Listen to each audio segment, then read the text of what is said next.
નમસ્કાર મિત્રો, ચૈતર વસાવાની રાહ જેલમાંથી છૂટવાની રાહ તો આખું ગુજરાત જોઈ રહ્યું છે.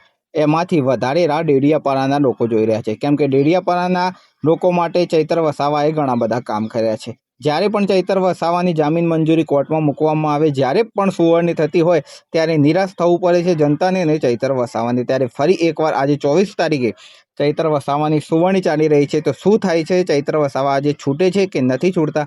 આજે કોર્ટ દ્વારા તેમને જામીન મળે છે કે નથી મળતા એ જોવાનું છે. મિત્રો તમારું શું કહેવું છે? ચૈતર વસાવા બહાર આવવા જોઈએ કે ના આવવા જોઈએ? શું કાયદો વ્યવસ્થા આટલી બધી ગંભીર ઊભી થઈ ગઈ છે?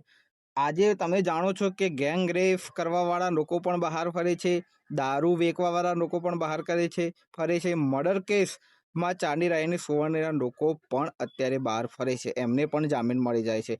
તો ચૈતર વસાવાને કેમ જામીન નથી મળી રહી? આવા સવાલો અઢળક ગુજરાતમાં ઉભરાઈ રહ્યા છે.